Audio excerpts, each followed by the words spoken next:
Estamos en nuestro curso de síntesis del Antiguo Testamento número 2. Estamos viendo el libro del Éxodo. Hermano Víctor. Sí, hermano. Hermano Víctor. Sí, dígame. Juan Bautista. Sí, dígame, hermano. Yo quiero comentar algo sobre esa pregunta, no sé si ahorita o después. ¿Perdón? Yo quiero comentar algo acerca de lo que dijo el hermano Wilfrido, hermano Joel. Sí, adelante, diga, con confianza. Ya se conectaron varios apenas, ¿verdad? Ya está ahí, hermano, ya lo vi. Ya vi al doctor. Quiero comentar lo siguiente. ¿Sí me escucha? Ajá. Sí, lo escucho.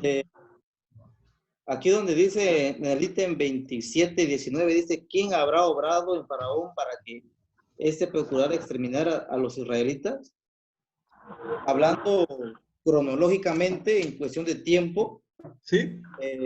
Aquí está hablando apenas cuando los israelitas estaban, ahora sí que, en la etapa de que Moisés era todavía un niño, un bebé. Es. Sí, tiene razón. Hay una parte en la Biblia donde dice, Dios se olvidó de ellos un tiempo. Dice, y Dios escuchó a los israelitas, se acordó de ellos. Dice, no recuerdo en qué parte de la Biblia dice eso, donde dice que Dios se acordó de ellos. Entonces, la parte donde comenta el hermano Joel que Dios endureció su corazón, eso viene tiempo después, cuando ya ocurrieron las plagas, cuando ya Moisés era un adulto, ya tenía más de 40 años, ¿no? 80 años. Entonces, tal vez en cuestión de tiempo pudieran manejar una respuesta tal vez lógica a esa pregunta, ¿no? Aquí en la primera es cuando eran niños, por lo tanto tal vez Satanás estaba en su corazón de Faraón, pero después el que endureció su corazón de Faraón fue Jesús, Jehová. No sé si me expliqué. Perfecto, hermano, sí es cierto. Hermano Wilfrido hizo una pregunta, pero también lo relacionó con Faraón y con relación a Dios. Pero tiene usted toda la razón. Aquí el evento que estamos viendo de quién habrá obrado en Faraón para que procurara exterminar a los israelitas, pues sabemos que fue, deducimos, es implicado que es Satanás, ¿no? Con relación a la otra parte, sabemos que habla acerca de Dios y habla acerca de que mismo Faraón lo hizo. Son dos acontecimientos distintos. Sí, es cierto, esa es una buena observación que hay que hacer. No es el mismo evento cuando aquí estaba siendo pequeñito. ¿Sí? Entonces, nada más para reafirmar lo que dijo, eso es cierto, es correcto. Continuando con su pregunta, hermano Wilfrido, ¿quiere ajustar algo, decir algo al respecto?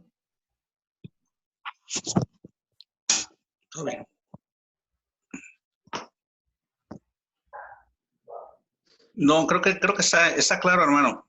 Está claro, nada más pensaba que si después, en el tiempo después, cuando es Faraón y las plagas, es Dios quien actúa en el corazón de Faraón, pues la posibilidad de que fuera él mismo quien había endurecido para sus propósitos, dejar que Faraón también hiciese lo mismo. Ese era el enlace con el evento de la matanza de los varones israelitas. Pero si viene implícito que fue Satanás, ¿no? Digo, llevando a cabo los principios de que Dios es soberano y de que de él no procede el mal, pues se indica, ¿no? Que es de Satanás y no viene de Jehová. Sí, me quedó claro, ¿no? Gracias. Ok, sí, no, de hecho es un tema muy interesante, la verdad. Cuando ustedes ven acerca de la salvación, ya he comentado creo eso al respecto, ¿no? En cuanto a la decisión, incluso en todo eso, ¿no? Y Dios obrando en todo esto. Pero algo que siempre es bueno dejar en claro, hermanos, Dios no es el autor del mal, por lo tanto, Él no va a obrar para mal, ¿sí? Es interesante, la misma palabra Dios nos prueba, pero no necesariamente nos tienta. Satanás es el que nos tienta. Y aquí entra esa parte, hermano Juan, de lo que se dijo, yo creo que fue Satanás que tienta a Faraón. Y esto provoca el endurecimiento de su corazón, ¿no? Oyes, recuerden que Faraón, algo interesante, ya estoy recordando, algo interesante, hermano. Faraón se consideraba un dios. Se consideraba un dios. Por lo tanto, esto también estaba según él, una oposición. ¿Quién? O sea, ¿por qué le voy a dejar ir cuando más adelante Moisés se va a presentar, no? ¿Por qué? ¿Quién es?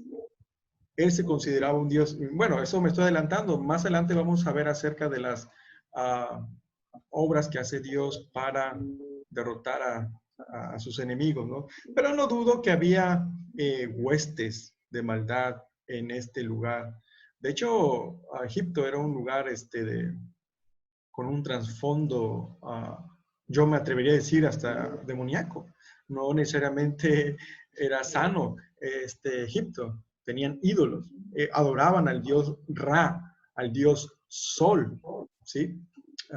Y muchas otras cosas que hacían. Recuerden la manera que después, más adelante, cuando Moisés se va a presentar y el primer acontecimiento de los, de las serpientes, ¿no? También los magos hacen esto. ¿Obra de quién? Pues ahí está mucho para pensar al respecto, ¿no? Pero qué bueno que hacen la pregunta y qué bueno que estén participando y qué bueno que nos ponen nos retan cada día con sus preguntas, valga la redundancia. ¿Alguien quiere hacer otra pregunta al respecto, hermanos, con confianza? Así creo que es más interesante nuestro estudio.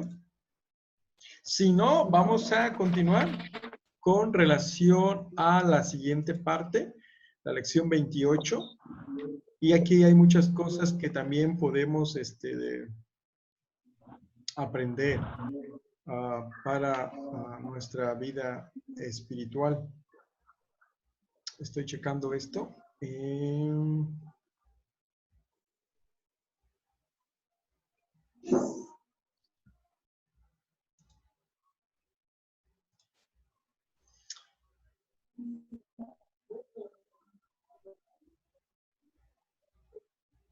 Ups, creo que ya eso lo habíamos visto.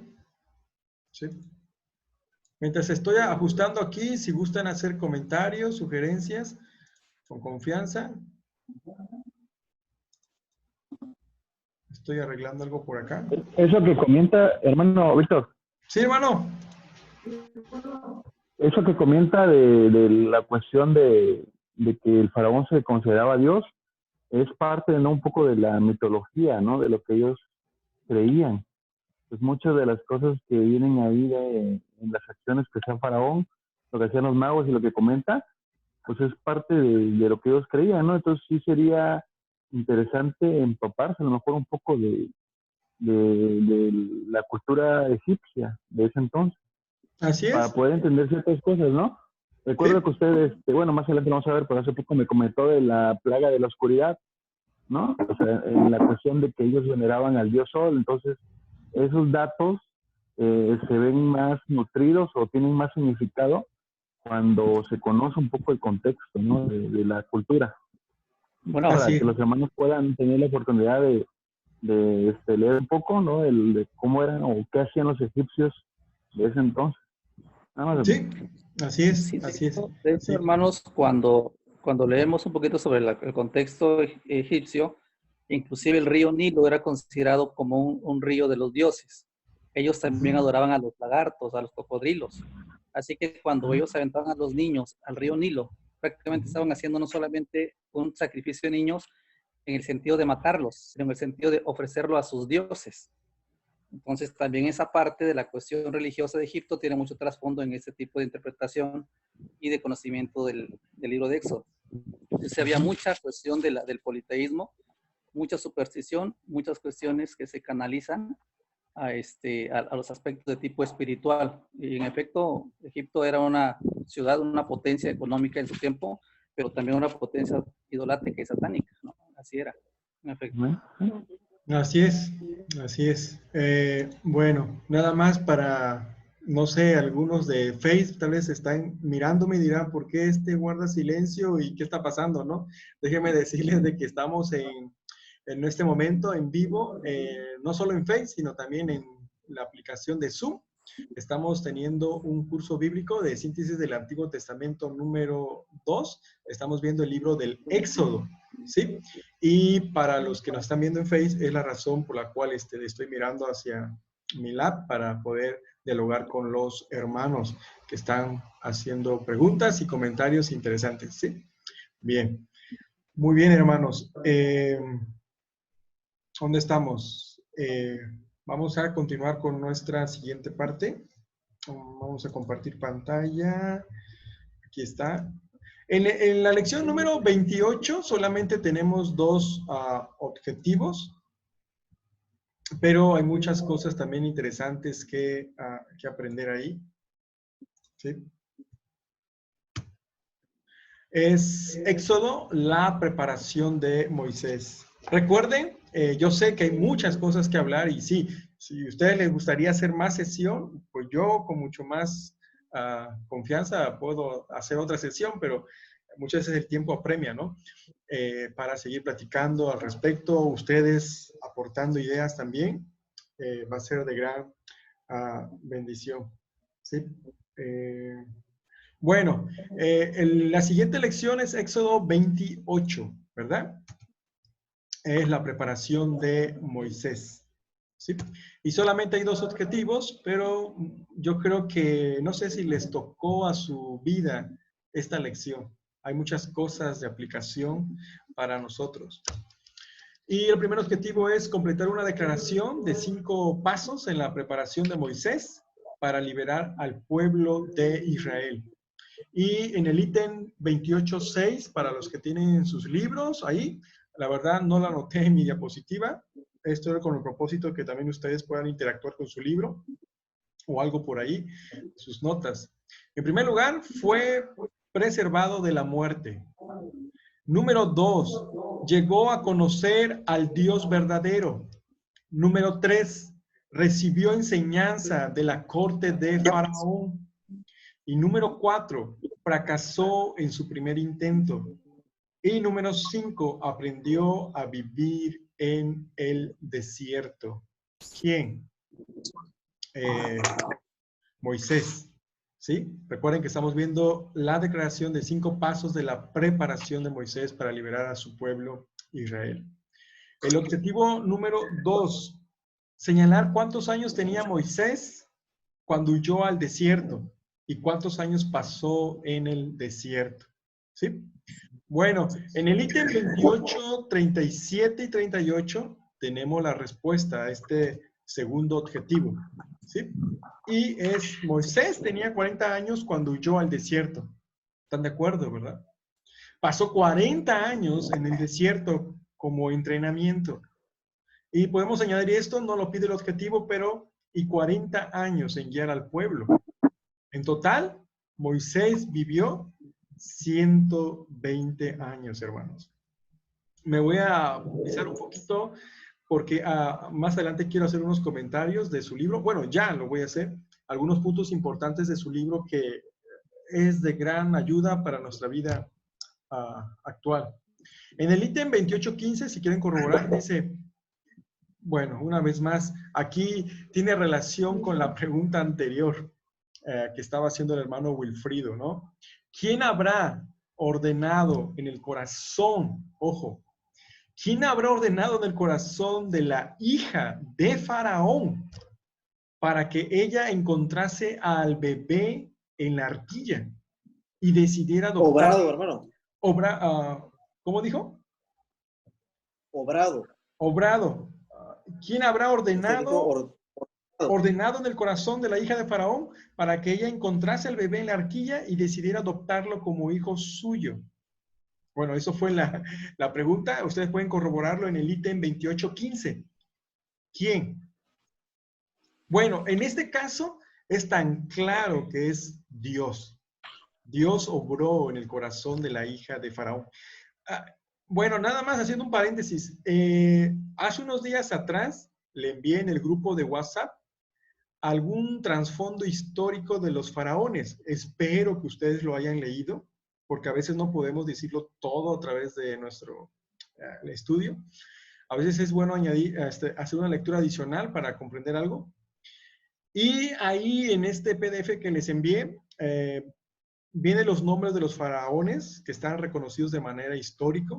Incluso viene el nombre de la hija de este faraón. Pueden ustedes corroborarlo en el PDF que le envié. en el grupo de estudios bíblicos y teológicos y ustedes pueden checarlo al respecto, ¿sí? Entonces, la pregunta fue, ¿quién habrá ordenado en el corazón de la hija de Faraón para que ella encontrase el bebé en la arquía y decidiera adoptarlo como hijo suyo? Bueno, obviamente fue Dios. Dios movió el corazón de esta persona. Yo creo que este acontecimiento de que ella saliera al río no fue una casualidad. Dios permitió esto. Porque ustedes recuerden que se había determinado por Faraón que todos los hijos, como ustedes estaban comentando, fueran lanzados al río, especialmente si era niño. Pero las parteras tenían temor de Dios y ellas no lo hicieron. Por cierto, ¿esas parteras eran hebreas o eran de Egipto? Eran hebreas. Sí, nada más para poner a pensar un poquito al respecto. Eran hebreas. Y ellos tuvieron temor de Dios, no hicieron. Tuvieron más temor a Dios primeramente que a los hombres. Y yo creo que aquí hay una aplicación ya para nosotros.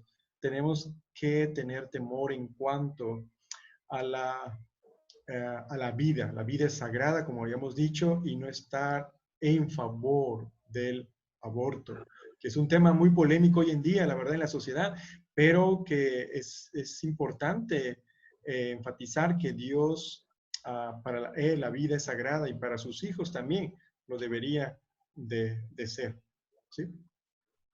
En el ítem 28.16 hay otro punto importante. Dios estaba protegiendo a Moisés porque tenía una obra importantísima para que hiciera.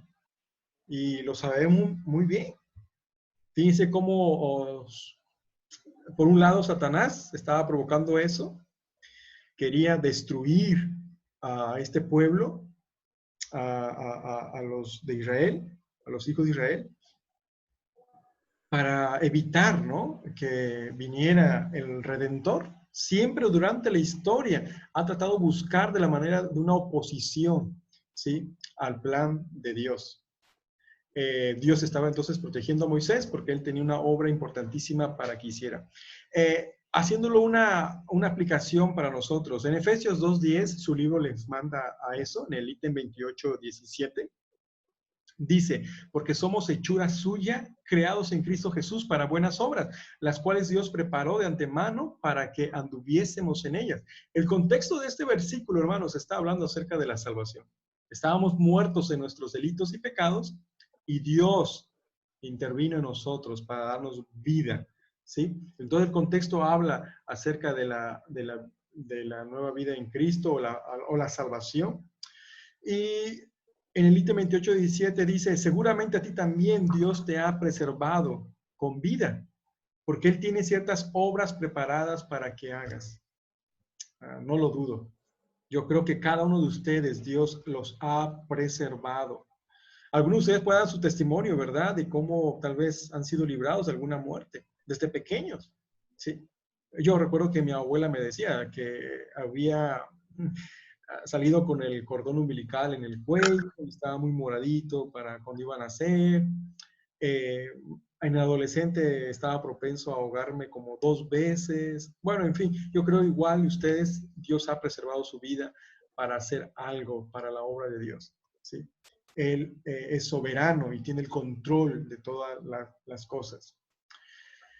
En el ítem 28.18, hermanos, en Éxodo capítulo 2, verso 8 y 9, podemos ir a este texto. Dice, y la hija de Faraón respondió, ve entonces, perdón, la hija de Faraón respondió, ve, entonces fue la doncella y llamó a la madre del niño, a la cual dijo a la hija de Faraón, lleva a este niño y críamelo, y yo te lo pagaré. Y la mujer tomó al niño y lo crió. Qué interesante, ¿no? Dios soberanamente usa a la misma madre, ¿sí?, de Moisés para criarlo. Qué interesante, ¿no?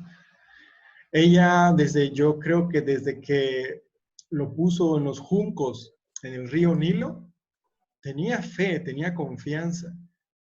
Y su hija, la hermana de Moisés, iba tras esa canastilla a ver hasta que se topa que la hija de Faraón lo toma, ¿no?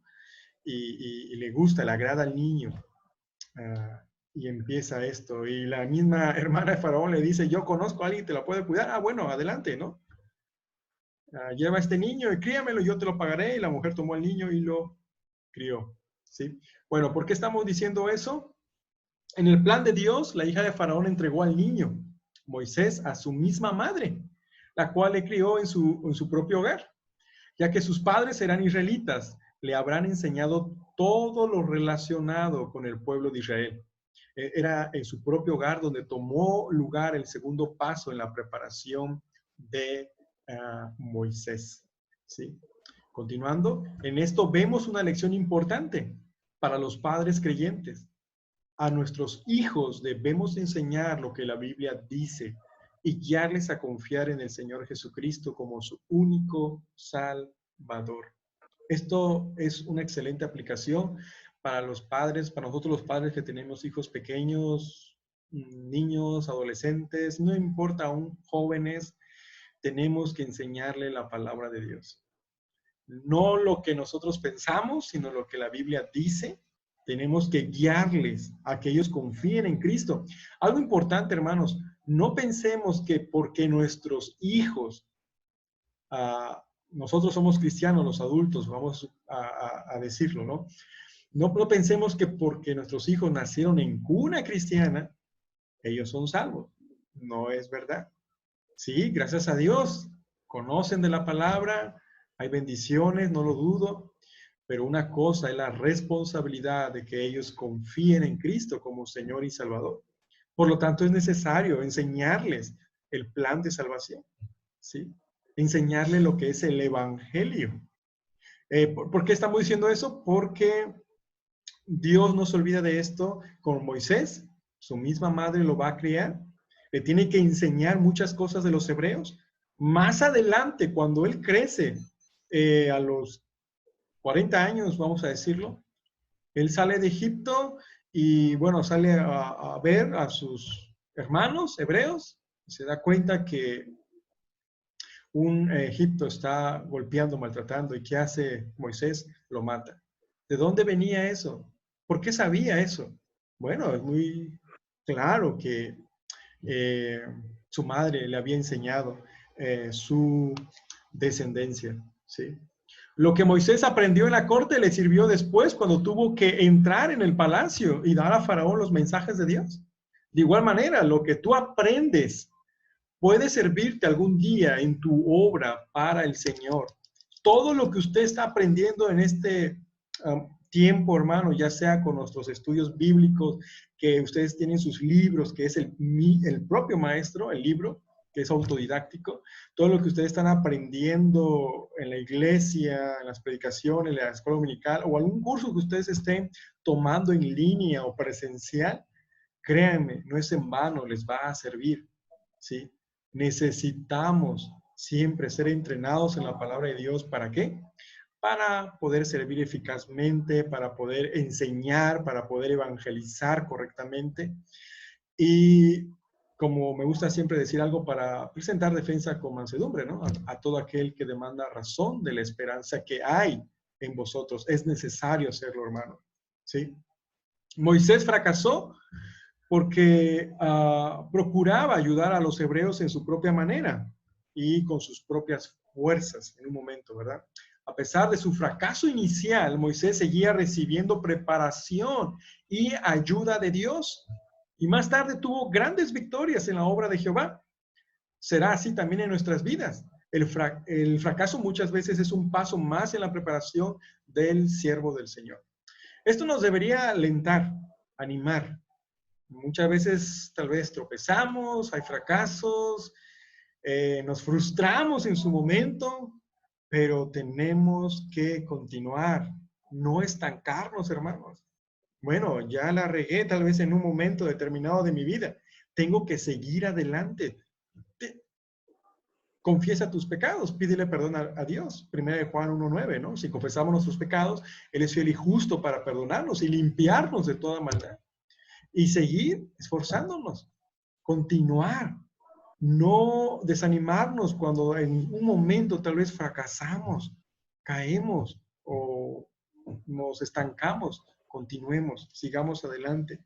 El Señor quiere usar nuestras vidas. Sí. La pregunta, ¿has fracasado alguna vez en tus intentos de servir a Dios? Bueno, yo diría en lo personal que muchas veces, ¿no? Pero por la gracia de Dios continuamos y seguimos firmes en el Señor. Ten ánimo en el Señor, hermanos, para esto. En el ítem 28:35, como pastor de ovejas en el desierto, Moisés tenía que llevarlas a muchos sitios en busca de pastos. Inclusive las llevó en el monte Horeb, ahí en el Éxodo 3:1. El monte Horeb también se le llama el monte Sinaí. Recuerden eso, para los que están conectados en nuestra aplicación de Zoom, pueden ver que esto es así.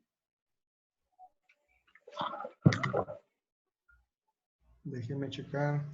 Bueno, ya lo vieron, nada más es para un pequeño recordatorio, porque a veces los mapas nos ayudan bastante para nuestra comprensión. Para los que nos están viendo en Facebook, recuerden, estamos en vivo, no solo en Facebook, sino también en la aplicación de Zoom, para los hermanos que están estudiando su curso de síntesis del Antiguo Testamento. Porque una vez más, algunos nos están viendo en Facebook y dirá, ¿de qué está hablando? ¿Qué está diciendo? Estoy también en vivo en la aplicación de Zoom para algunos hermanos que estamos viéndonos. Sí. Ahí está. ¿Qué les dije? Iba yo a ponerle nada más el mapa, ¿verdad? Mapa. Sí, ahí está.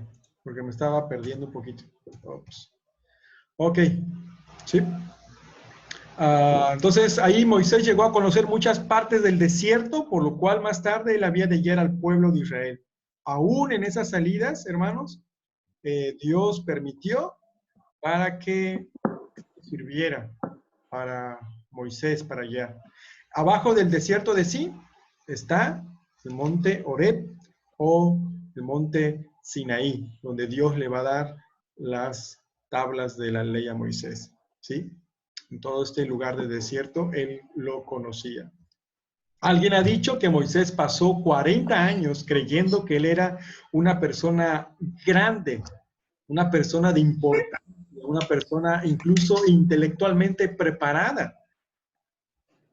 Otros 40 años aprendiendo que él no era nada. Y sus últimos años aprendiendo lo que Dios puede hacer con un don nadie. Podemos decirlo de esa manera, ¿no? En total fueron 120 años de la vida de Moisés,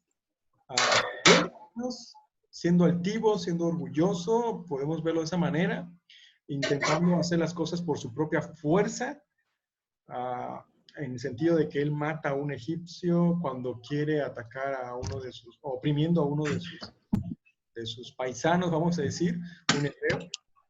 Él huye 40 años en el desierto, Dios lo llama y ahora empieza, ¿no? Lo que Dios puede hacer con un don nadie le use a esto. Podemos aprender una lección de la vida de Moisés y de la manera en que Dios obraba en su vida para que estuviera listo para librar al pueblo de Dios. Nosotros los creyentes también somos siervos de Dios. Todo lo que Dios permite en nuestra vida es parte de nuestra preparación para el servicio que hemos de prestar en la obra del Señor. Todo lo que Dios permite en nuestra vida es parte de nuestra preparación, dijimos, ¿verdad? Para servirlo mejor a Él. Todo, aún lo malo, dije a Romanos 8:28, ¿verdad? Los que aman a Dios, todas las cosas les ayudan a bien. Esto es a los que conforme a su propósito han sido llamados, ¿sí?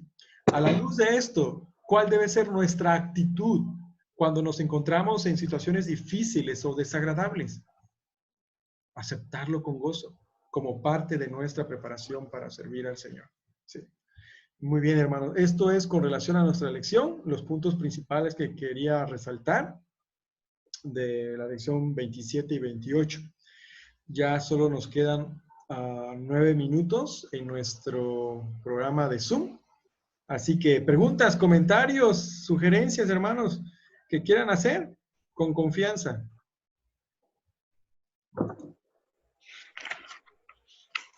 Hermano Iván levantó la mano. Hermano, No. diga. ¿El suegro de Moisés era Raúl o Petro? ¿O los dos nombres es la misma persona? Es válido los nombres, es la misma persona, ¿no? Reuel o Jetro, sí. Más conocido como Jetro, tal vez, ¿no? Pero sí. Ok. Sí, hermano. Ok, mi dudita. ¿Todo bien? Ok. ¿Alguien más quiere?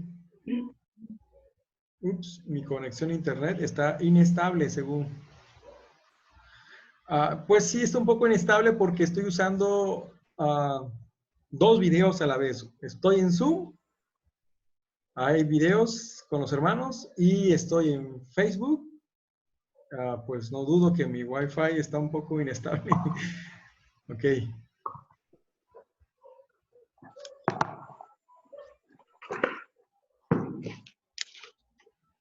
¿Preguntas? ¿Comentarios, hermanos? 8 minutos. ¿Están ahí o ya se fueron? Estamos, solo en el ítem, bueno, en 28.9, donde dice de los 5 pasos mencionados, ¿cuál ayudó a Moisés a entender quién y cómo era el capitán de los ejércitos de Israel y a confiar en él como su propio Salvador? Esto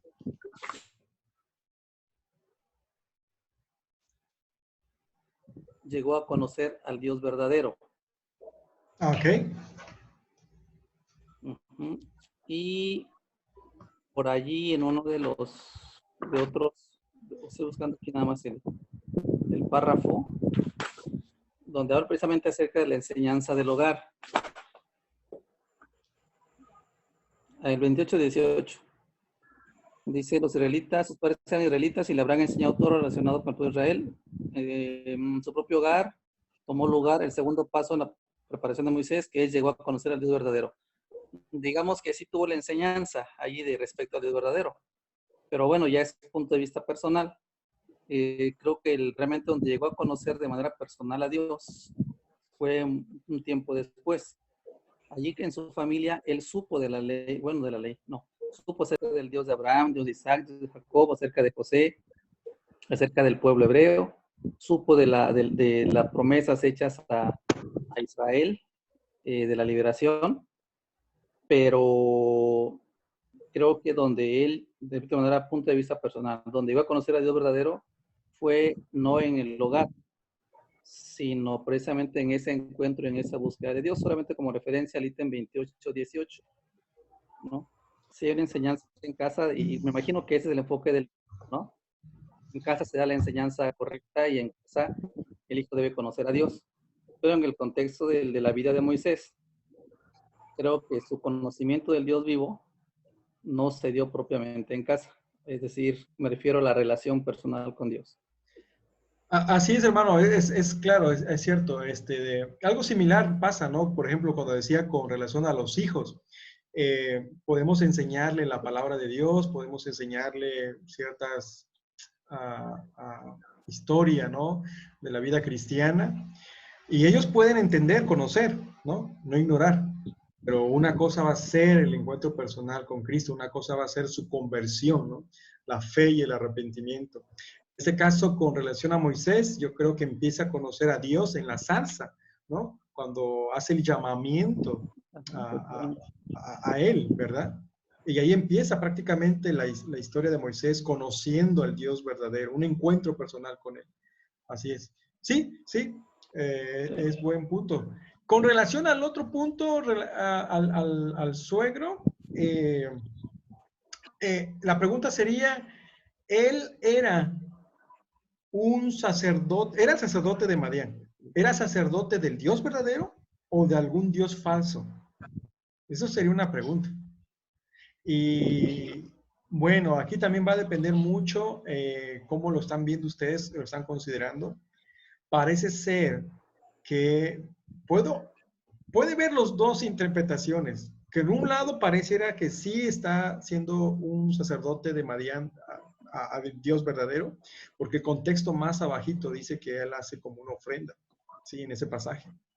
Por el otro lado, pareciera que fuera un Dios a dioses, ¿verdad? Eso también es bueno que se determine por el contexto. Yo me inclino que probablemente sea el Dios verdadero. No suena así, pero pareciera que fuera así cuando él hace una ofrenda en ese pasaje del Éxodo. Su suegro Madián. Sí. Ok, hermanos, pregunta. Tenemos 3 minutos. Recuerden que esto se va a apagar después automáticamente. Bien, nada más, ya, ¿Sí? sí, aproximación del tiempo, nada más, en el ítem 6, nada más hay recordar, Moisés fue a vivir con un hombre llamado Betuel, bueno, Reuel, que era el suegro de él, era pastor de ovejas, y recordemos que esto desde el punto de vista emocional para Moisés fue muy difícil. ¿Por qué? Porque recordamos que en Génesis, cuando los israelitas, cuando los hijos de Jacob llegan a Egipto, dice que los pusieron en Gosén porque para los egipcios era abominación ser pastor de ovejas.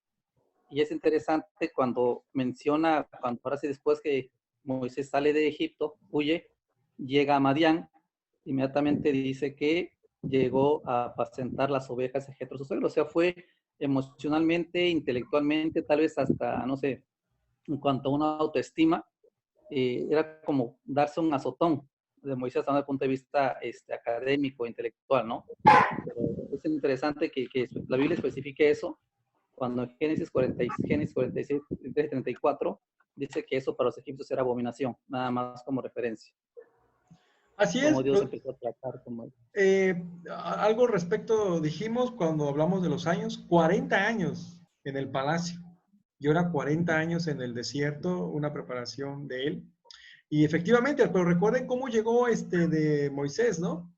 Defendió a quién? A las hijas de Jetro, ¿no? Así empieza. A las hijas de Jetro, de los otros pastores. Recuerden que Moisés, pues sabía, yo creo que hasta defensa, ¿no? En todo esto se había criado en Egipto. Y después estas hijas de Jetro llegan a su casa y le dicen, bueno, nos ayudaron, nos defendieron. ¿Y dónde está el hombre? Vayan a traerlo. Y ahí empieza la historia. A Jetro le da una de sus hijas y por lo tanto ese era el oficio y él empieza a hacer este trabajo. Y sí, efectivamente, hay un choque, ¿no? Cultural inicial con la vida de Moisés. Ok, hermanos, un minuto y medio, ¿sí? Una pregunta rápida. De Egipto a Madián está bien lejos, ¿no? Claro, claro. ¿Tuvo que cruzar el mar o lo rodeó? Tuvo que cruzar el mar o lo rodeó. ¿En barco? Es más fácil hacerlo. No, yo creo que probablemente, iba a decir, no estuve ahí, probablemente lo rodeó, ¿no? O la manera de cómo fue eso. Probablemente lo rodeó. Sí, o sea, estaba bastante retirado el tramito, ¿no? Claro. Sí. Ajá, hermano. Recordemos que en el documento que nos mandaste, hermano, por ahí manejaba también la extensión del imperio egipcio. Y hasta la parte de Madián, unos kilómetros antes, digamos, ya el imperio egipcio ya no tenía como tal autoridad. Es decir, hasta ahí llegaba. Por eso Moisés logró salir del territorio egipcio precisamente para estar, y lo más seguro es que haya sido por tierra, no tiene mucho sentido cruzar el mar solo. Sí, ajá. Pero la distancia en sí, suponiendo desde Gosén hasta Madián, que era Gosén en la parte de Egipto, o Pitón, vamos a decirlo, pues sí, una distancia considerable, ¿no? Tal vez, ¿qué sería? Más del mes y medio, tal vez caminando. Estoy considerando esa distancia